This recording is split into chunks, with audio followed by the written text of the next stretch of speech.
জীবনে যেন কোনো দুঃখ না আসে। আমি প্রাণ ভরে। হাই ভিউয়ার্স, আপনারা সবাই কেমন আছেন? আপনাদের সবাইকে আমার নীলপরি বিনোদন থেকে আরও একবার স্বাগতম। তো ভিউয়ার্স, আমি আপনাদেরকে আজকে নিয়ে আসলাম আমাদের অঞ্জনা ম্যাম, যিনি পৃথিবীর মায়া ছেড়ে চিরতরে চলে গেছেন আমাদের সবাইকে ছেড়ে। আজকে তাকে নিয়ে আমি একটা ভিডিও বানাচ্ছি। তো চলুন ভিউয়ার্স, আমরা দেখি কিভাবে তিনি মারা গেলেন, কখন অসুস্থ হলেন, এই নিয়ে বিস্তারিত আমার ভিডিওতে থাকছে। তো চলুন দেখা যাক ভিডিওটি। চিত্রনায়িকা অঞ্জনা রহমান মারা গেছেন। মৃত্যুকালে ওনার বয়স ছিল ৭৬ বছর। ইন্না লিল্লাহি ওয়া ইন্না ইলাইহি রাজিউন। রাজধানীর পিজি হাসপাতালে লাইফ সাপোর্টে চিকিৎসাধীন অবস্থায় শুক্রবার দিবাগত রাত ১টা ১০ তিনি শেষ নিঃশ্বাস ত্যাগ করেন। জানা যায় শনিবার ৪ জানুয়ারি সকাল ১১টায় অঞ্জনার নামাজের জানাজা হবে এফডিসিতে। ২৪ ডিসেম্বর নায়িকা অঞ্জনাকে রাজধানীর একটি বেসরকারি হাসপাতালে ভর্তি করা হয়। তখন তার জ্বর ছিল। পরে চিকিৎসকরা জানান তার ব্লাড ইনফেকশন সারা শরীরে ছড়িয়ে গেছে। এর ফলে হার্ট ও কিডনিতে সমস্যা দেখা দেয়, ফুসফুসে পানি জমেছে। এর মধ্যে স্ট্রোকও হয়েছে একবার। শুক্রবার বিকালে অঞ্জনা চিকিৎসার ব্যাপারে তার সন্তান নিশাতমণির কাছ থেকে জানা যায় হাসপাতালে ৭ দিন ভর্তি ছিলেন। ফিজি হাসপাতালে ৩ দিন ধরে চিকিৎসাধীন আছেন। এখন তার মাল্টি অর্গানাল জটিলতা দেখা দিয়েছে। দোয়া ছাড়া আর কিছুই বলার নাই। ২৪ ডিসেম্বর নায়িকা অঞ্জনাকে রাজধানীর একটি বেসরকারি হাসপাতালে ভর্তি করা হয়। বর্তমানে মায়ের চিকিৎসা নিয়ে নিশাতমণি বলেন, এখানে সর্বোচ্চ চিকিৎসা চলছে। এফডিসির কয়েকজন এসে খোঁজ নিয়ে গেছেন। শিল্পী সমিতিও নিয়মিত খোঁজ রাখছেন। অঞ্জনা একাধারে অভিনেত্রী ও নৃত্যশিল্পী। বাংলা চলচ্চিত্রের সোনালী সময়ের এই নায়িকা দীর্ঘদিন থেকে পর্দার আড়ালে ছিলেন। সিনেমা কাজ না করলেও তাকে নিয়মিত পাওয়া যায় চলচ্চিত্রের বিভিন্ন অনুষ্ঠানে। ছেলে নিশাতমণি জানিয়েছেন, ডাক্তার বলেছে একমাত্র আল্লাহ চাইলে ফিরে আসতে পারেন, এছাড়া আর কিছু করার নাই। তিনি বলেন, সবার কাছে দোয়া চাইতে আমার আম্মু যেন আগের মতো আবার সুস্থ হয়ে ফিরে আসে, কিন্তু আল্লাহর ইচ্ছা আম্মুকে আর ফেরানো গেল না। নিশাতমণি আরও বলেন, অঞ্জনার ব্লাড ইনফেকশন সারা শরীরে ছড়িয়ে গেছে। এর ফলে হার্ট ও কিডনিতে সমস্যা দেখা দেয়, ফুসফুসেও পানি জমেছে। এর মধ্যে আম্মু স্ট্রোকও করেছে একবার, কিন্তু আম্মুকে অনেকটা স্বাভাবিক মনে হচ্ছিল। এখানে আসার আগে একটি বেসরকারি হাসপাতালে ৭ দিন ভর্তি ছিলেন। ফিজি হাসপাতালে ৩ দিন ধরে চিকিৎসাধীন আছেন। এখন তার মাল্টি অর্গানাল জটিলতা দেখা দিয়েছে। দোয়া ছাড়া আর কিছুই বলার নাই। এদিকে উপমহাদেশের জনপ্রিয় এই অভিনেত্রীকে দেখতে হাসপাতালে ছুটে গেলেন অভিনেতা মিশা সওদাগর। বৃহস্পতিবার রাতে তিনি রাজধানী বঙ্গবন্ধু শেখ মুজিব মেডিকেল বিশ্ববিদ্যালয়ে ছুটে যান। এই সময় তার সঙ্গে ছিলেন বাংলাদেশ চলচ্চিত্র সাংবাদিক সমিতি বাসাসের নেতৃবৃন্দ।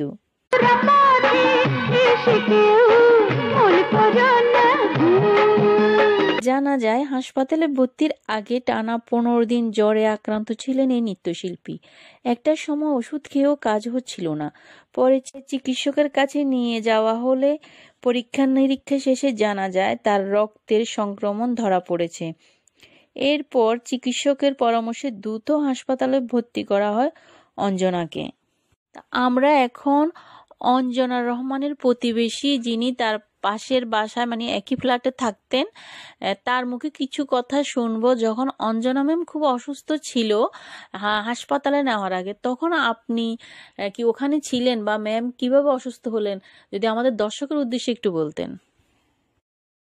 হঠাৎ করে দেখি যে উনি অনেক জ্বর আসছে, প্রচণ্ড জ্বর, কাঁপুনি। তো আমি, আমার ভাই একজন ছিল পিজিতে, সে আবার এখন ইয়াতে আছে মুগদা হসপিটালে, মেডিসিন ডক্টর আবু রোহানি, দোতলায় বসে ২২৪। তো ওনাকে আমি ফোন দিলাম যে ভাই, আমার অঞ্জনা আপা তো অসুস্থ, অনেক জ্বর আসতেছে, প্লাস হচ্ছে সে বাথরুমও করে দিয়েছে বিছানায়। পরে বললো তাড়াতাড়ি অ্যাডমিট করো, ইয়াতে আছে, গুলশানে আছে, কাছে আছে, ওনার তো অনেক ভালো হসপিটাল আছে। উনি যদি ইয়াতে না আসতে চায় মানে আমাদের হসপিটাল যদি না আসতে চায় তাহলে ওখানে অ্যাডমিট করো। তো আমি মনিকে বললাম যে বাবা তুমি অ্যাডমিট করো। মনি বললো না কিছু হবে না, ঠিক হয়ে যাবে, আম্মু এরকম হয়েছে অনেকবার, মানে উত্তরায় থাকতে এখন ঠিক হয়ে যাবে। তো আমি প্রতিদিন এসে বুয়াকে জিজ্ঞেস করলাম যে আপাকে আজকে উঠতে পারছে, বলে না উঠতে পারেনি, আজকেও বাথরুম করে দিয়েছে বিছানায়। তা একদিন 2 দিন 3 দিন 4 দিন এরকম আমি এসে পেয়েছি যে বাথরুম বিছানা। আমি আবার স্যুপ টুপ খাওয়াই দিয়ে গিয়েছি, হাতটা ধরলাম, দেখি যে হাতটা নিচে পড়ে যায়। তখন আমি বললাম যে মনে হয় মনি স্ট্রোক করছে, বা আমার আম্মা তো করেছিল যেন আমি জানি। তখন দেখলাম যে আপা মানে লাস্টের দিকে আপা একটু চিনতে কম পারতেছে আমাকে, মানে হয়েছে কি সে বলতেছে সালমা আসছো, আমি বলছি হ্যাঁ।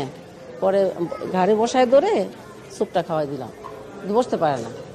পরে 2 বুয়া 3 বুয়া বললো যে আপা আপা তো ইয়ে করতেছে, 3-4 দিন হয়ে গেছে টয়লেট করতেছে বিছানায়, তো ওনাকে একটু ভালো ডাক্তার কাছে নিয়ে যান।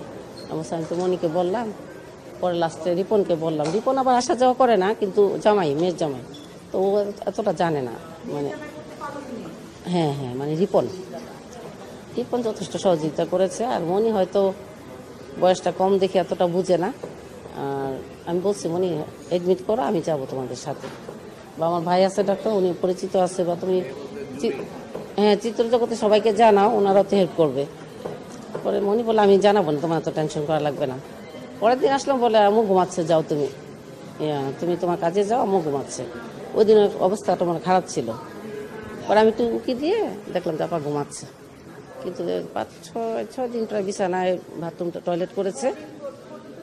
হ্যাঁ হ্যাঁ টয়লেট করেছে। আর ডেঙ্গু আমার মনে হয়েছিল, প্লাটিলেট হয়তো কমে গিয়েছে। আমি বললাম তাহলে রক্তটা টেস্ট করতে হবে। দেখলাম যে ডিসপেন্সারি থেকে একটা ছেলে এসে ব্লাড নিয়ে গেল, ওইটা টেস্টও আমার মনে হয় সঠিক ছিল না, বললো যে না। এখন অঞ্জনা ম্যামের ছেলে নিশাত মনির মুখে কিছু কথা শুনবো, সে তার মাকে নিয়ে কি বলছে, কিভাবে তার আম্মু অসুস্থ ছিল, কেন বা অসুস্থ হলো, এ নিয়ে তিনি কিছু কথা বলবেন। তো চলুন ভিউয়ার্স আমরা শুনি। আসলে এখন সংকটাপন্ন, আমরা কিছু বলতে পারছি না। আসলে আল্লাহ ছাড়া কোনো উপায় নেই, একমাত্র আল্লাহকে ডাকা ছাড়া আর কিছু বলতে পারবো না। আমার বড় বোনের হাজব্যান্ড, মানে আমাদের ফ্যামিলির গার্ডিয়ান, যেটি সব কিছু করতেছে, কিছু বলতে পারছি। হ্যাঁ 1 ব্যাগ রক্তের কথা বলেছে। তো আমরা সাথে সাথে এখানে একজনকে পেয়েছি, এটা আল্লাহর রহমত বলবো, একজনকে পেয়েছি। তো ওকে ম্যানেজ করা হচ্ছে। আসলে ক্রিটিক্যাল বিষয়টা হচ্ছে যে আম্মুর তো এক হচ্ছে ব্লাড ইনফেকশনটা সারা শরীরে ছড়িয়ে গিয়েছিল।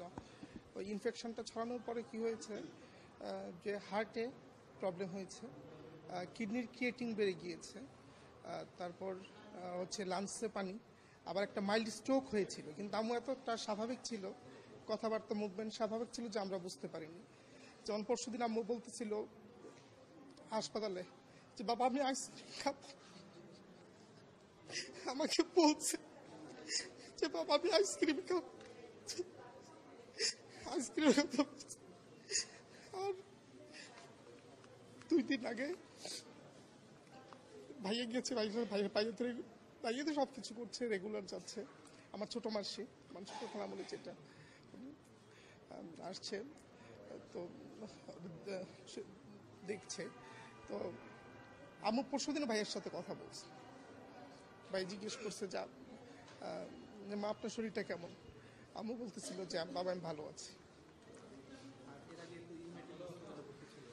হ্যাঁ ইউনাইটেডে পড়তে ছিল, ইউনাইটেডে ছিল কতদিন, 8 দিন না 8 দিন 7 দিন 1 সপ্তাহের মতো, এখানে 3 দিন। 24 ঘন্টা পর পর আপডেট। এখন ডাক্তার বলছে যে একমাত্র আল্লাহর রহমত ছাড়া কিছুই নাই এখন। কারণ হচ্ছে আম্মুর মাল্টি অর্গানাল প্রবলেম, যেটা এখন একমাত্র আল্লাহ ছাড়া এখন উপায় নেই।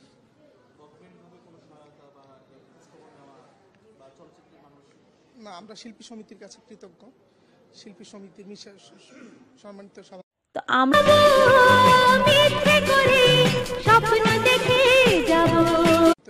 তো আমরা এখন শুনবো অঞ্জনা ম্যাম যখন নায়ক জসিম মারা যায় তখন তার স্মৃতির স্মরণে কিছু কথা বলেছিল নায়ক জসিমকে নিয়ে।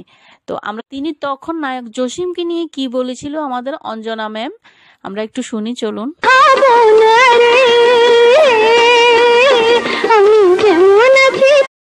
তখন আমি উত্তরায় থাকতাম, জসিম ভাই উত্তরায়।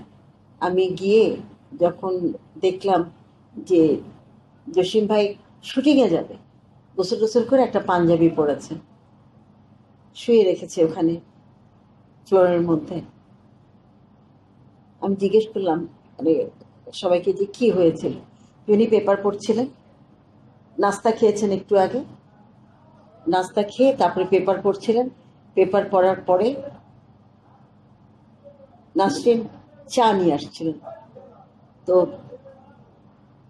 রান্নাঘরের সামনে চা আনতে আনতে জসিম ভাই ঠাস করে নিচে পড়ে গেলেন, পেপারটা নিয়ে ওখানেই শেষ হয়ে।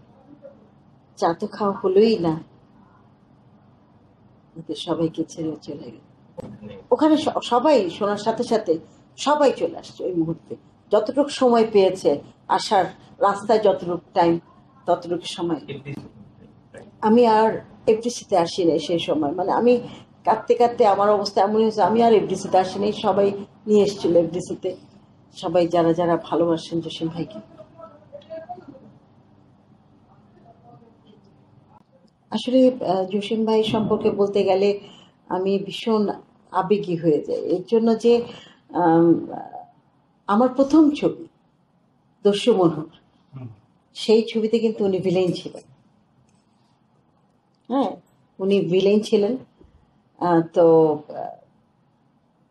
সেই ভিলেন থেকে যখন পরবর্তী সময় উনি আমার সাথে হিরোর কাজ করেছেন, আমার আগে শাবানা আপার সাথে, আমাদের শ্রদ্ধেয় আমাদের লিজেন্ড অ্যাক্ট্রেস শাবানা আপার সাথে উনি যখন নায়ক হিরো হিরোইন কাজ শুরু করলেন, তখন আমার কাছেও কিন্তু বেশ কিছু ছবি চলে আসলো। এবং সবচেয়ে বড় কথা, জসিম ভাইয়ের সাথে কিন্তু আমার কোনো ফ্লপ ছবি নাই। হিট, সুপারহিট, মেগা হিট সেরকম আছে, কিন্তু ফ্লপ ছবি নাই জসিম ভাইয়ের সাথে। এই জন্য জসিম ভাইয়ের কথা খুব মনে পড়ে, বিশেষ করে সবে বরাত। তখন আমি উত্তরায় থাকতাম। চলুন, আপনাদের কাছে অঞ্জনা ম্যামের ভিডিওটি কেমন লাগলো? আর আমরা আসলে সবাই শোকাহত ওনাকে হারিয়ে, এই গুণী শিল্পীকে হারিয়ে। তো আপনারা কে কে অঞ্জনা ম্যামের পুরনো ছবিগুলো দেখেন, তো কমেন্ট করে জানাবেন। আর এই গুণী অভিনেত্রীর জন্য আপনারাও সবাই দোয়া করবেন, আমরাও দোয়া করি আল্লাহ যেন তাকে পরপারে ভালো রাখে। আর আমার ভিডিওটি যদি ভালো লেগে থাকে প্লিজ আমার চ্যানেলটি সাবস্ক্রাইব করে দেবেন, পাশে থাকা ঘন্টা বাজিয়ে দেবেন, যেন আমার নতুন ভিডিও দেওয়া মাত্রই আপনারা পেয়ে যান। আর যারা আমার পুরাতন ভিউয়ার্স অলরেডি আমার চ্যানেলটা সাবস্ক্রাইব করেছেন তাদেরকে অসংখ্য অসংখ্য ধন্যবাদ ভিউয়ার্স। আপনাদের মাঝে ফিরে আসবো বিনোদনের সব নিত্য নতুন ভিডিও নিয়ে নীলপুরি বিনোদন ব্লগ থেকে। সে পর্যন্ত আপনাদের ভালো থাকা, সুস্থ থাকা কামনা করে আজকের মতো এখানেই বিদায় নিলাম। আল্লাহ হাফিজ ভিউয়ার্স। আমাদের ভিডিওটি ভালো লাগলে লাইক, কমেন্ট করে আপনার মতামত দিন। সাথে থাকার জন্য সাবস্ক্রাইব করুন এবং বেল বাটনটিতে ক্লিক করুন।